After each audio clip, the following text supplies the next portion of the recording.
Hello everyone, and welcome to my BNB CBS Gossip 24 channel.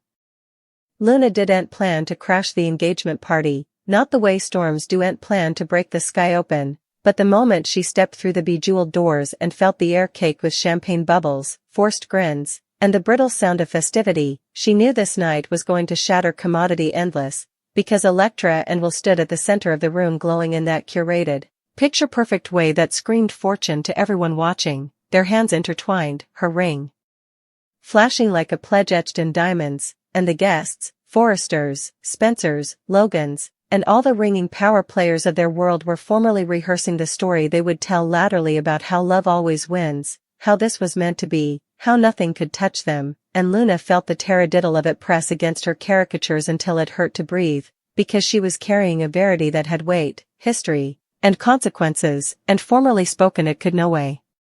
be pulled back, and as the string quintet softened and spectacles lifted and someone called for a toast, Luna moved forward with a calm that felt nearly fantastic, like she had stepped outside her body and was watching herself walk into disaster with her chin straight and her eyes clear, and when Will noticed her, really noticed her, the color drained from his face in a way that no quantum of polite countenance could hide, because Will knew, on some position he'd tried to bury, that this moment was coming, that the once no way stays buried, that secrets raise, and that Luna was then to compliment him, and Electra followed his aspect, her smile still fixed, still radiant, until it faltered just enough to reveal confusion, also vexation, also the sharp edge of fear that appears when a woman senses her perfect narrative is about to be rewritten without her concurrence, and the room quieted not because someone asked it to, but because the collaborative instinct of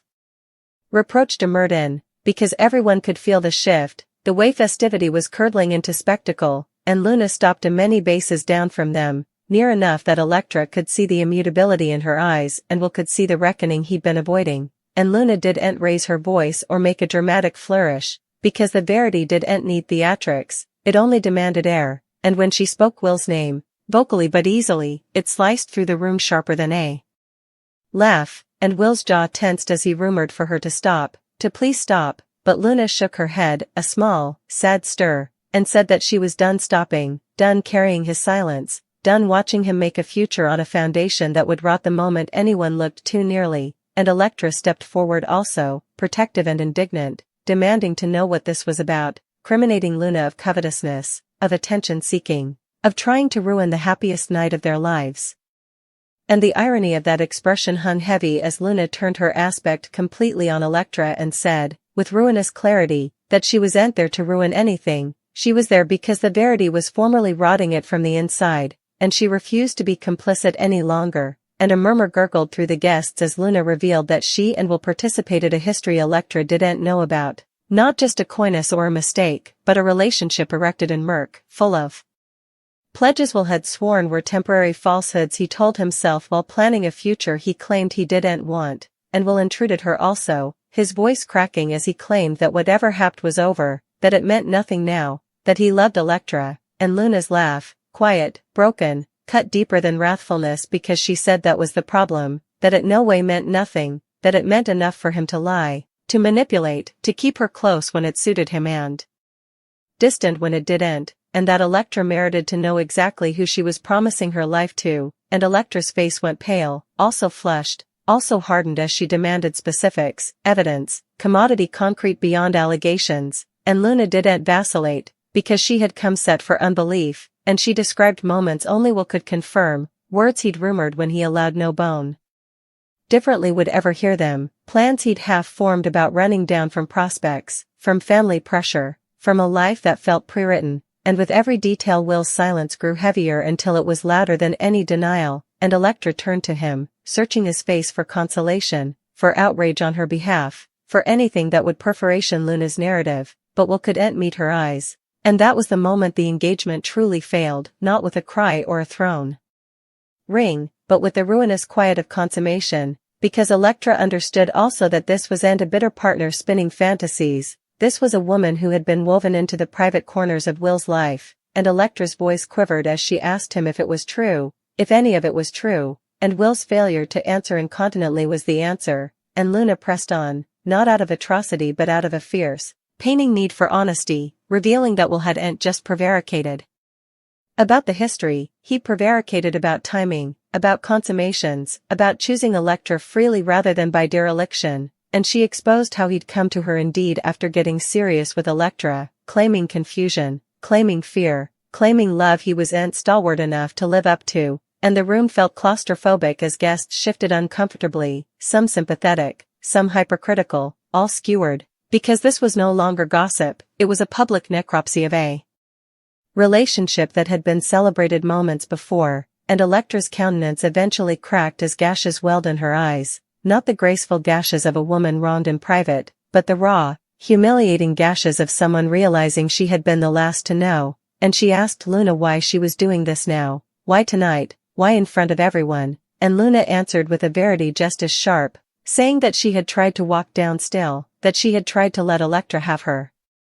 fairy tale, but that will had kept pulling her back, kept feeding her just enough stopgap to keep her silent, and tonight, seeing him propose, seeing him cinch that lie into place ever she realized that silence would make her complicit in Electra's future pain, and she refused to be that kind of woman, and will eventually spoke also, soliciting them both to stop, averring that he loved Electra, that he chose her, that the history didn't matter presently, and Luna turned to him with an expression that held both affection and futurity and said that love chosen only when exposed is ain't love, it's damage control, and that line landed like a verdict, and Electra goggled at the ring on her cutlet as if it had converted into commodity heavy and dangerous, and with shaking hands she removed it, the diamond catching the light one last time before she closed her fist around it, and the collaborative inhale of the room was nearly blaring, because this was the moment everyone would flash back, the image that would be replayed in whispers and captions, and Electra looked at Will also, really looked at him, and asked how long he'd have let her believe in this taradiddle if Luna hadn't shown up, and Will had no answer that could save him, and Luna felt no triumph, only a deep, concave pang, because exposing the verity didn't abolish what it bring, and as Electra handed the ring back, her voice steadier now but colder, she said that an engagement erected on dishonesty wasn't worth celebrating, and that she refused to marry a man who couldn't indeed be honest when the stakes were everything, and the futurity of her words set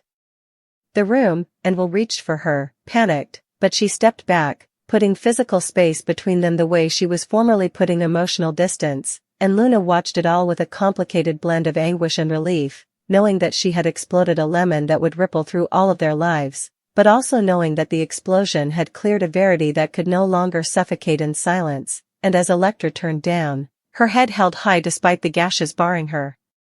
face, the festivity officially dead, the flowers suddenly stag in their gayness, Luna knew that this night would be rewritten 1,000 times by 1,000 mouths, that some would call her cruel, some would call her stalwart, some would condemn her entirely for a love story's collapse, but none of them had lived inside the taradiddle the way she had, and as she walked back toward the door, leaving behind the wreckage of what had been, she felt lighter and heavier all at formerly. Because verity, formerly spoken, frees and injuries in equal measure, and behind her Will stood in the remains of his own timber, Electra stood at the threshold of a future she'd now have to rebuild, and the engagement that had promised ever ended not with a kiss or a toast, but with a stunner that stopped everything cold, leaving nothing but silence, shock, and the inarguable power of a verity that refused to stay buried. The silence Luna left before didn't dissipate when the doors closed, it thickened, settled, and wrapped itself around the room like bank after a fire, adhering to silk dresses, acclimatized suits, and stunned expressions, because no bone relatively knew how to move forward from a moment like that, and for several gifs Electra simply stood there, her back straight, her chin lifted, her fritters still coiled as if the ring might still be there, and Will watched her with naked fear, the kind that stripped him of charm and defenses, revealing a man suddenly apprehensive that control had slipped fully out of his hands, and someone, no bone would ever flash back who cleared their throat, a small, useless sound that only emphasized how irreparably broken the evening had come, and Electra eventually gobbled deeply, as if reminding herself that she was still standing, still breathing, still herself, and without looking at Will again she walked toward the exit, her heels clicking sprucely against the marble bottom, each step a punctuation mark on the end of an engagement that had been blazoned with champagne twinkles before. And murmurs rose artificially, some guests turning down out of discomfort, others watching her with open seductiveness, Because demotion at that scale becomes spectacle whether anyone wants it to or not, and Will took a step after her, also another, calling her name vocally at first, also louder, despair creeping in as he realized she was decelerating down, was wavering, and when she eventually stopped near the doorway and turned, it was to attune but to draw a boundary so clear it felt physical, telling him not to follow her, not tonight, not until he understood what honesty actually meant, and the futurity in her voice landed harder than Luna's exposures, because it was the sound of a woman choosing herself in real time, and Will sat, caught between the instinct to chase and the forming mindfulness that chasing now would only confirm everything Luna had said, and as Electra faded into the night, attended by a close friend whose face was tight with defensive fury, the room exhaled in fractions, whispers, gasps, rushed defenses, as guests began still gathering fleeces and handbags, suddenly flashing back early mornings and critical commitments, because no bone wanted to loiter at the scene of an emotional crime, and yet no bone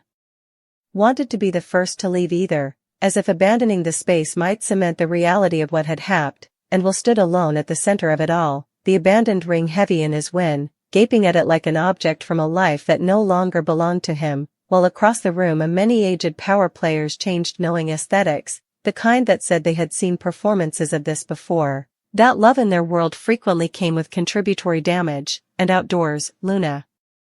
leaned against a gravestone column, the night air cool against her flushed skin, her palpitation eventually catching up with her, hands pulsing now that the adrenaline was gone, and for a moment she wondered if she should have stayed, should have assured Electra, should have said more or less or commodity different, but she knew deep down that there was no interpretation of this that ended fairly, no arrangement of words that would have softened the blow without dulling the verity, and she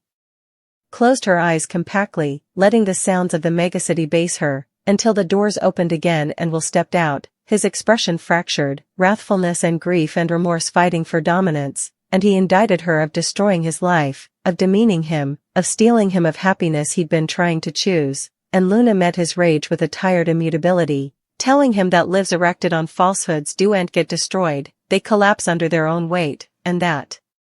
tonight wasn't about discipline, it was about exposure, and Will scarfed, pacing like a boxed beast, averring that effects had been complicated, that he'd been confused, that Luna of all people should understand how trapped he'd felt between prospects and desire, and Luna's voice softened also, not with remission but with clarity, as she told him she had understood, that was the tragedy of it, that she had understood enough to stay too long, to believe his half-pledges, to mistake fear for depth, and that loving him had tutored her exactly why she could no longer cover him from the consequences of his own choices, and Will faltered at that, the fight draining from him as he realized she wasn't there to argue, to negotiate, or to return, and when he asked if there had ever been a chance for them, Luna answered actually that there had been numerous chances, but he'd squandered them all by trying to live too trueness at formerly, and she walked down also, leaving him alone with the wreckage, and by morning the fallout had spread through their world. With ruthless effectiveness, textbooks and calls lighting up phones, stories morphing as they passed from mouth to mouth, some framing Luna as a vengeful busybody, others casting her as an unintentional whistleblower, and Electra woke up in a quiet guest room far from the estate where the engagement had failed, her eyes blown, her casket painting with a grief that was concentrated, loss of love, loss of certainty, loss of the future she had rehearsed so vividly, and yet beneath it all was a growing, unanticipated immutability, because indeed in pain she honored the gift of knowing the verity before promises had locked it into permanence, and when Will tried calling her that morning, she let it go to voicemail, not out of atrocity but out of tone preservation, demanding space to hear her own studies without his voice bending them, and across city Luna sat with a mug of coffee she couldn't taste, scrolling once captions and academic commentary, feeling strangely detached from the drama she had burned, because her part in it was formerly complete, and she wondered what came next when the defining act of your life was tearing down a taradiddle rather than erecting commodity new, and as the days unfolded the consequences stoned, Will faced scrutiny not just from Electra but from family and associates who questioned his judgment, his integrity, his capability to be trusted, and for the first time he couldn't charm his way out of it, because the substantiation of his duplicity wasn't hidden presently, it was public, emotional, inarguable, and Electra, after days of silence, eventually agreed to meet him, not to attune, but to reclaim her narrative, and when they sat across from each other, the space between them felt vast, and she heeded as he apologized, really apologized, stripped of defenses, admitting the egoism of wanting to keep everyone while committing to no bone. And she told him that while she believed his guilt, it didn't change the fact that she'd no way again feel safe trusting him with her heart, and that love without trust was just performance, and when she stood to leave, she felt a door closing inside her, painful but necessary, and latterly, suddenly, Electra reached out to Luna, requesting a discussion that both of them approached with caution, because participated pain doesn't automatically produce fellowship, but when they met, the pressure softened as Electra admitted that while Luna's timing had been ruinous, the verity had been necessary, and Luna apologized, not for speaking, but for the pain it caused, and in that moment there was no contest, no blame, just two women admitting the damage one man's vacillation had foisted, and they parted not as abettors exactly, but with collective respect, and as weeks passed the engagement came history, a exemplary tale rumored at events, a memorialed at perfection. Cracks under pressure, and Luna began rebuilding still, fastening on herself rather than the narrative others assigned her, discovering a sense of freedom in not being anyone's secret or contingency plan, while Will was left to defy himself without distraction, forced to sit with the understanding that love demanded courage he hadn't shown, and whether he'd grow from that reckoning remained uncertain, but what was clear, what no scuttlebutt or modification could abolish, was that the night Luna crashed the engagement had changed everything, halting a future that would have been erected on lies, and proving that occasionally the most ruinous stunners aren't acts of destruction, but acts of verity exploded at exactly the moment they refused to stay buried any longer. Time did not soften the memory of that night so much as it recontextualized it, sanding down the shock while sharpening the lessons, and for Electra the weeks that followed became an exercise in reclaiming herself from the version of her that had been so confidently attached to Will's name, because everywhere she went there were reminders, sympathetic looks, careful silences, people who spoke too quickly about strength and resilience as if those words could patch over betrayal, but she learned to let the discomfort sit without rushing to rebrand it, understanding that grief demanded patience, and that healing wasn't linear or performative, and in the quiet moments she examined the relationship with clearer eyes, noticing the subtle compromises she had made, the instincts she had overridden, the unease she had mistaken for pre-wedding nerves, and instead of blaming herself she allowed those realizations to become tools, markers she would never ignore again, and Luna, watching from a